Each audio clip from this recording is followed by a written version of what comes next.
Assalamualaikum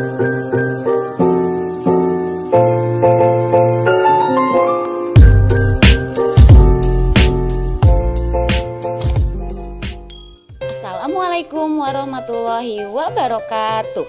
Apa kabar teman-teman semua? Alhamdulillah, luar biasa, dahsyat, Allahu Akbar. Semangat pagi, pagi, Allahu Akbar.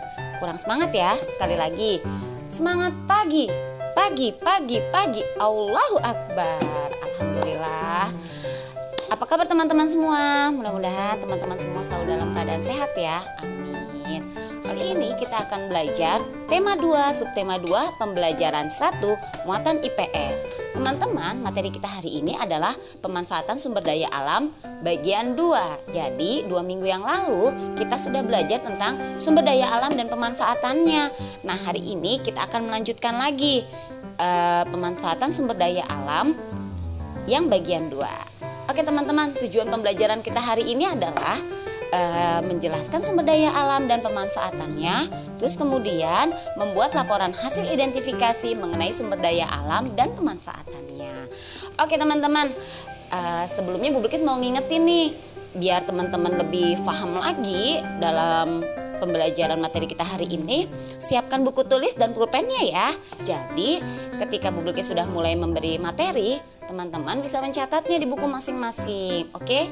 Oh iya, jangan lupa juga siapkan buku paketnya, buku 4B. Teman-teman bisa membuka di halaman 44. Oke teman-teman, sebelum kita mulai kita baca basmalah dulu ya. Bismillahirrahmanirrahim. Di pelajaran sebelumnya kita sudah belajar tentang sumber daya alam yang dihasilkan oleh keadaan alam tertentu. Nah, di situ misalnya di daerah pegunungan itu dapat dimanfaatkan sebagai perkebunan teh dan kina. Nah, teman-teman, Allah melengkapi bumi ini dengan berbagai sumber daya alam yang dapat dimanfaatkan oleh manusia dan makhluk hidup lainnya. Sumber daya alam tersebut dapat berupa tumbuhan, hewan, ataupun lingkungan. Pemanfaatan sumber daya alam terbagi menjadi 2. Yang pertama, pemanfaatan sumber daya alam yang dapat dirasakan langsung. Misalnya, hasil pertanian, hasil peternakan, dan juga hasil dari perkebunan. Terus kemudian yang kedua, pemanfaatan sumber daya alam yang tidak dapat dirasakan langsung. Misalnya, hasil tambang seperti batu bara, gas alam, dan lainnya. Teman-teman, apakah kalian pernah mencoba minum jamu atau minuman herbal seperti susu jahe hangat, kunyit asam, ataupun beras kencur? Nah, minuman tradisional seperti itu banyak menggunakan manfaat dari sumber daya alam. Misalnya, susu jahe hangat itu terbuat dari bahan dasar jahe dan memiliki khasiat untuk penghangat badan. Ataupun jenis minuman herbal lainnya seperti beras kencur, kunyit asam, dan lain-lain. Nah teman-teman, contoh di atas tadi adalah salah satu contoh pemanfaatan sumber daya alam dari tumbuh-tumbuhan. Selain itu, apalagi ya manfaat tumbuhan bagi kehidupan manusia? Iya, jadi sayur dan buah-buahan misalnya dimanfaatkan sebagai bahan makanan. Terus kalau bunga, bisa nggak sih kita manfaatkan teman-teman? Wah, bisa juga ya. Jadi bunga atau tanaman hias itu bisa memperindah lingkungan sekitar kita.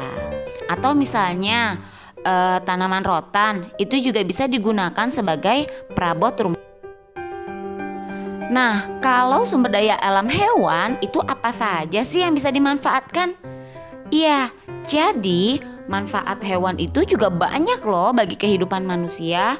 Misalnya, hewan kerbau itu membantu manusia untuk membajak sawah. Terus kemudian ayam dan telur ayam itu dapat kita manfaatkan sebagai bahan makanan.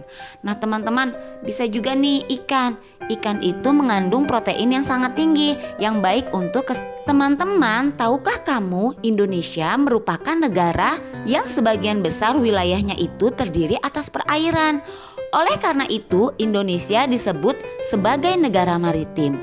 Nah, Indonesia kaya akan sumber daya alam perairan. seperti ikan, rumput laut, mutiara, dan lain-lain.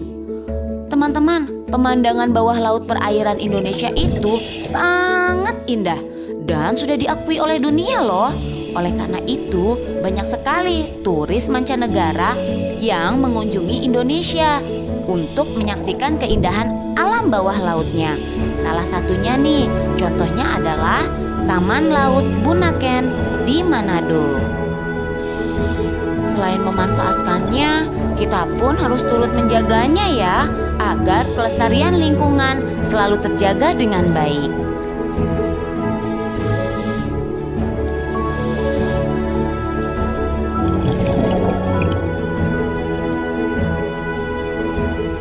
Teman-teman, sampai di sini dulu pembelajaran kita hari ini. Insya Allah kita akan lanjutkan di pekan depan. Nah, pekan depan itu kita akan melanjutkan materi tentang pemanfaatan sumber daya alam bagian 3 yang tentunya lebih seru lagi loh.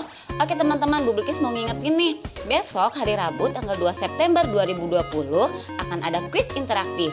Jangan dilewatkan ya, don't miss it.